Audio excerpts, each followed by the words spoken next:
Isang mapagpalang araw sa ating lahat mga kapatid. Ako muli si Adrian Bernal sa batch 3 at itong aking daily devotion. At ngayong araw ay pag-uusapan natin ay kung bakit hindi ka dapat matakot sa kamatayan. At ang Bible verse natin ngayong araw ay Hebrews chapter 2 verse 14 to 15. Sinasabi sa ating scripture ngayong araw ay, "For as much then as the children are partakers of flesh and blood, he also himself likewise took part of the same, that through death he might destroy him that had the power of death, that is the devil, and deliver them through fear of death, were all their lifetime subject to bondage." Bakit nga ba talaga hindi tayo dapat natatakot sa kamatayan?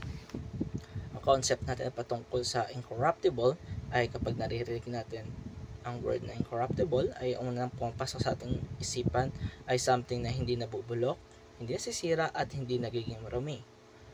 Dahil kagaya ng sinabi ko kanina, ito ang exactly na kinahulugan ng ating sinasabi. Kasi in a spiritual sense too. So, ang Diyos mismo ay incorruptible. Hindi siya nasisira, hindi siya namamatay, at hindi siya naluluma. Eternal and holy si Lord. And what's amazing is this, kapag believers tayo, kapag tumanggap na tayo kay Kristo ng buo nating puso, ay meron din tayong promise of an incorruptible resurrection body. Tayo ay makakaranas ng walang sakit na nararamdaman o kaya sakit sa ating katawan na ganang mga karamdaman.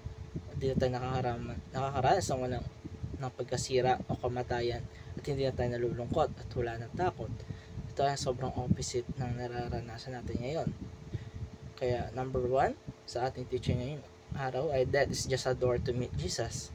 Nakakatakot mapakinggan ang salitang kamatayan, pero kung titignan natin ito through God's perspective, hindi siya dulo kundi daan papunta sa presence ni Jesus. The moment na nawala tayo dito sa mundo ay mapupunta agad tayo sa harapan ng Panginoon. Hindi natin kailangan hintayin ng matagal. Ito ay instant, kaya dapat hindi tayo matakot. Instead, we prepare ourselves spiritually. Kasi ito ang ating muling pagkikita or reunited na tayo kay Jesus. Kalaway, that is not the end but the beginning.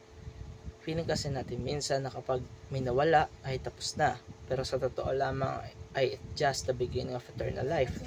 Totoong buhay na walang hanggan, lahat ng struggles natin, lungkot at sakit, mawawala lahat dyan. Magigising na lamang tayo sa isang reality na puno ng kapayapaan at kaligayahan sa piling natin Panginoon. Tatlo ay death has been defeated by the life of Christ. Si Jesus mismo na namatay, pero hindi siya nanatiling patay.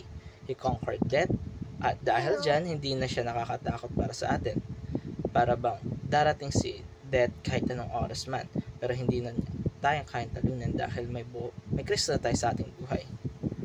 Para naman sa ating application ngayong araw, ay una accept death as a doorway to another life. Imbes na tayo matakot, tanggapin natin ito bilang bahagi ng plano ng Diyos. Hindi ito isang punishment, hindi ito ay parte ng transition natin papunta sa kaluwalhatian. Kalaway, be fearless from now on. Huwag nating hayaang mamuhay sa takot o hindi tayo gumagawa ng kahit ano para mabuhay sa bondage. Ikaw ay pinalaya ng Panginoon. Live your life fully and faithfully, knowing na secure ka sa Kanya. Katatlo at panghuli, I celebrate the victorious life of Christ in us. Araw-araw ay pagdiwang natin tagumpay na ginawa ni Jesus para sa atin. Hindi lamang ito tungkol sa Easter Sunday o kapag may simbahan, kundi araw-araw mga kapatid. Dahil buhay ang ating Panginoon, may pag-asa tayo. Dahil incorruptible siya, meron tayong future na hindi masisira. At ito nagtatapos ang aking daily devotion mga kapatid.